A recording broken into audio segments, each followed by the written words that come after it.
Welcome to the Daily Vibecasting. We are diving straight into a high-octane roundup of today's most crucial intel pulled right from the feed. We're tracking three big vectors. Yeah. You've got escalating global affairs, the frankly brutal speed of the AI race, and these macro market shifts redefining economic urgency. Absolutely. Our focus today is cutting through the noise, really synthesizing the signal, helping you grasp the strategic plays behind the headlines.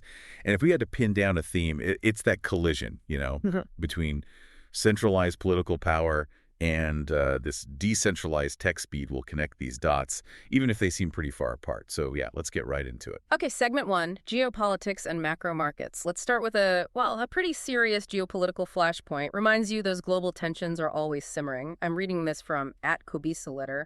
Breaking. The U.S. has deployed jets against Russian bombers. Per CNN, Russian military aircraft have been detected in Alaska's airspace. Yeah, and what's really interesting here isn't just the deployment itself, right? It's the pattern. These Russian planes, they were spotted operating inside the Air Defense Identification Zone, the ADIZ. Okay, the ADIZ. For anyone not familiar, what exactly does operating in the ADIZ mean? What's the significance? So think of it like a buffer zone, basically. An invisible line countries monitor way out from their actual airspace. They use it to identify aircraft heading their way. Now, NORAD watches this zone constantly. That's normal. But the close proximity here, the specific maneuvers, that feels like a shift. More assertive signaling. And look, declassified Air Force records, they suggest Russia uses these flybys to project power, show they're still a player, especially while tied up elsewhere. And the data backs this up. It's not just random. We're seeing something like a 15% increase in these Russian ADIZ incursions since 2022. That jump tells you a lot about the current geopolitical temperature. 15%. Wow. That's a sobering stat, especially when you think about the global economy right now. Okay, shifting gears a bit, let's talk market vibe. We've got a major revision to U.S. economic health. Post 6, this is from @WatcherGuru, JAESTIN. Schurz revises Q2 GDP growth up to 3.8% from 3.3%. That's quite a jump upward. A significant revision. It means the U.S. economy was actually stronger, growing faster, just generally more robust in Q2 than we initially thought. Good for the dollar. Suggests some underlying health. Okay, but hang on. If the economy's that much stronger, doesn't that reduce the pressure on the Fed to cut rates? Markets have been banking on cuts all year. Does this throw a wrench in that? It absolutely raises the question. Yeah, it injects some uncertainty, near term at least. But, the big institutions, they're still looking longer term. JP Morgan Research, for example, they're still saying they expect the Fed will cut. They're targeting, 3.25, 3.5% by early 2026? So they're kind of looking past this one strong quarter, focusing more on broader inflation trends, maybe the job market cooling off eventually.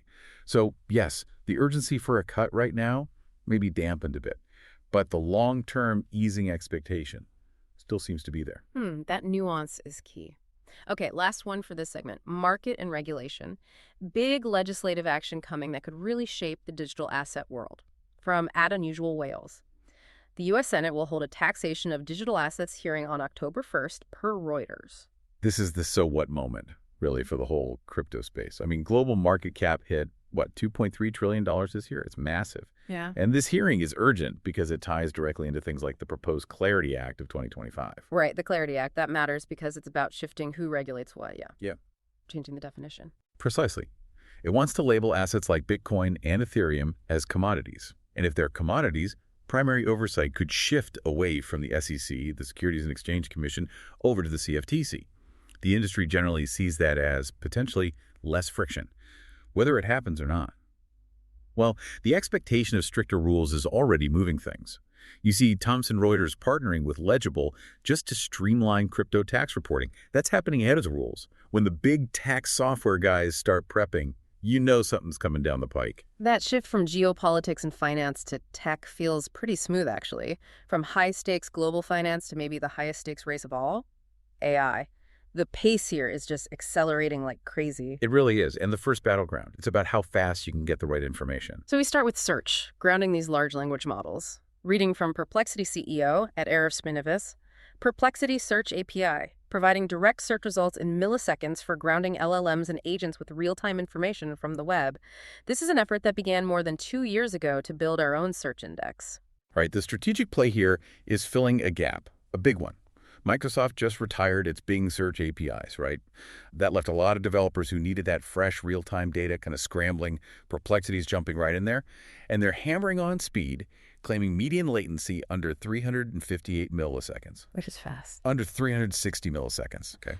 That speed matters because Srinivas, the CEO, he talks about this question age, where AI search doesn't just give you links, it gives you direct answers to complex stuff. And there's research backing this idea, showing these AI search boosts can lift productivity in knowledge work, like up to 15%. That's the real value behind those milliseconds. It's commercial. Okay, moving over to Google. Model refinement seems focused on efficiency.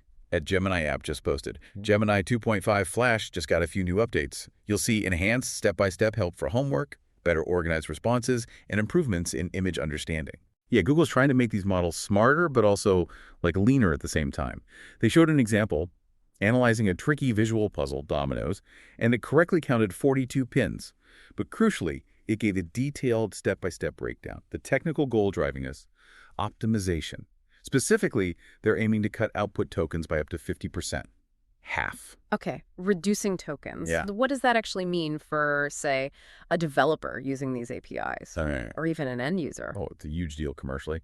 Tokens are basically the units of info to out model process. Cutting output tokens by half means, yes, faster processing.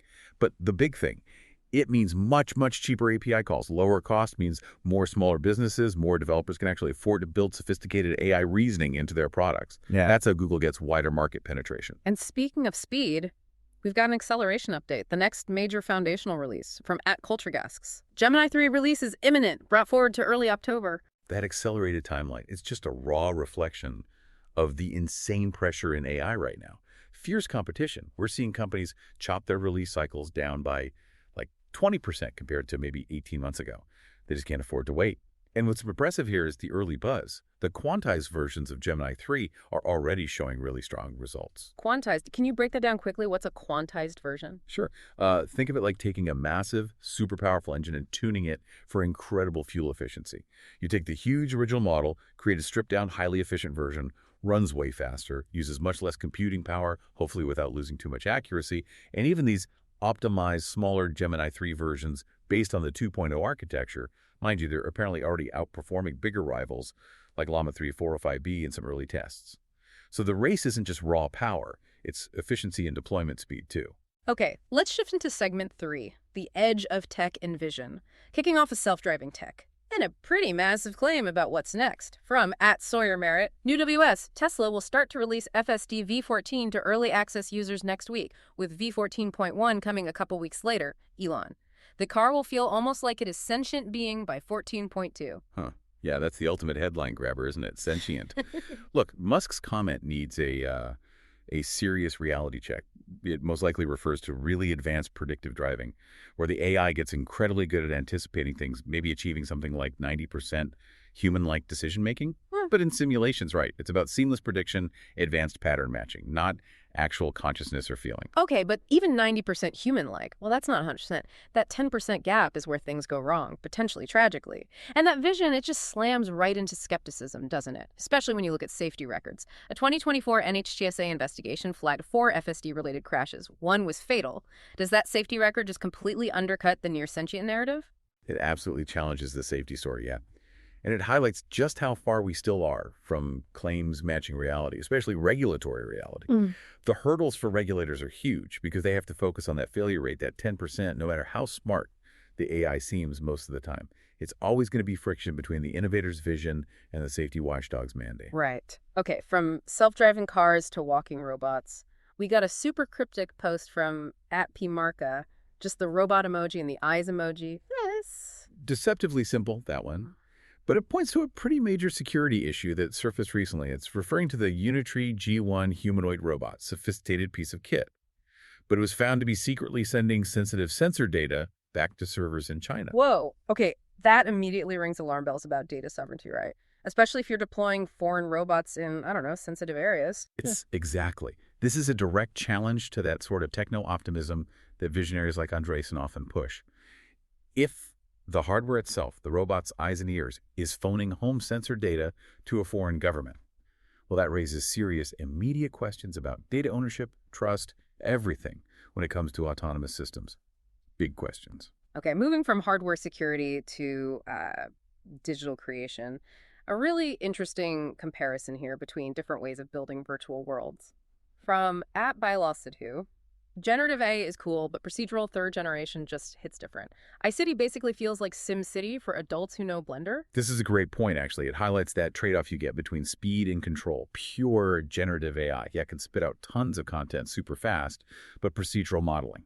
It uses defined rules, algorithms to create environments that are consistent and highly customizable. So if you're a pro, say a game designer or architect using Blender with this iCity add-on, you need precise control over textures, lighting, object placement.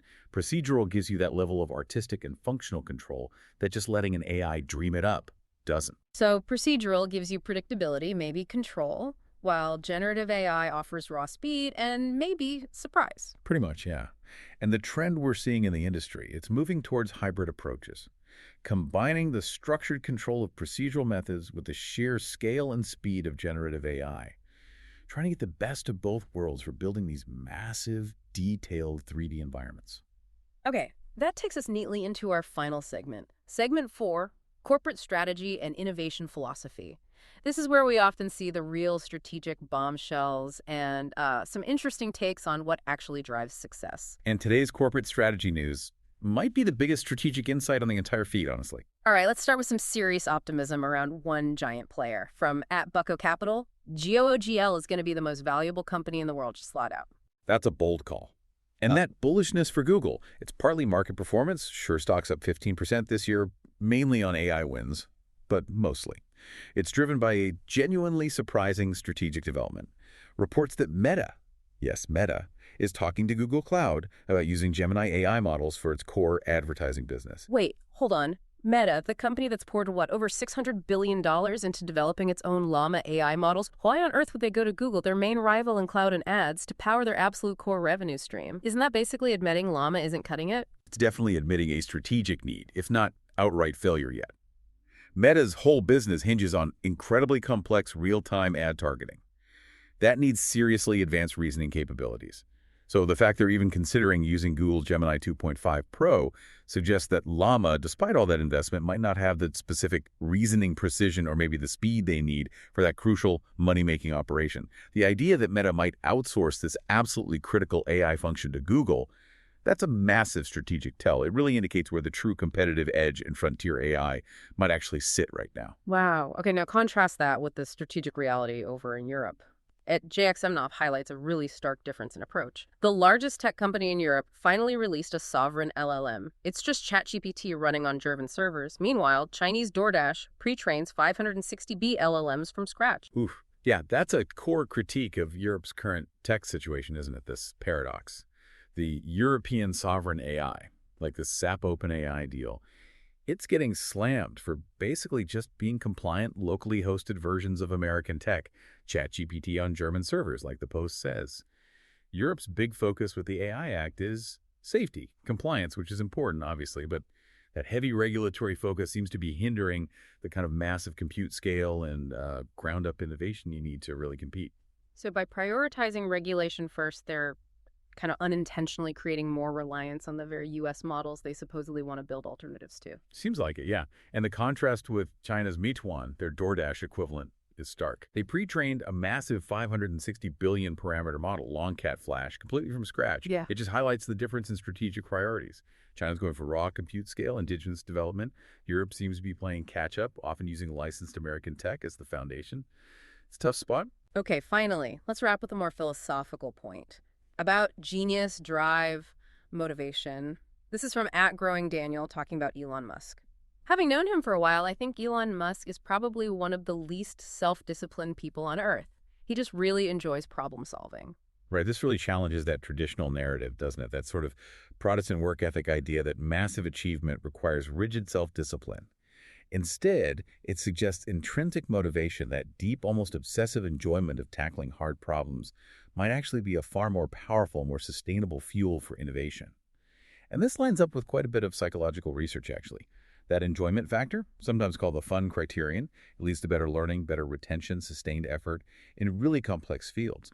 It argues that success isn't always about gritting your teeth and forcing it. Sometimes it's about being so utterly captivated by the problem itself that you've just You can't not work on it. What a fascinating set of connections to pull together today. We went from geopolitical tensions heating up over Alaska to the U.S. economy showing surprising strength, and then deep into the AI race, accelerating Gemini 3, Perplexity stepping up, and that potentially massive strategic shift with Meta possibly leaning on Google's AI. Yeah, and if you weave all those threads together, you're left with this kind of core strategic tension for, well, right now, for 2025. You've got the U.S. military escalation with the Russian bomber showing that old-school centralized geopolitical power is still very much alive. But then you contrast that with the absolutely frantic speed of tech acceleration, Google forcing giants like Meta to potentially outsource their core AI capabilities. So the big question is, are we prioritizing technological innovation or geopolitical stability more effectively right now? Because the speed of innovation, it definitely seems to be outpacing the speed of regulation and diplomacy. It's a tension that you, as someone tracking this stuff, should definitely keep a close eye on. Absolutely. A lot to chew on there. That's it for today's Daily Vibecasting. We'll catch you next time for the next deep dive into the feed.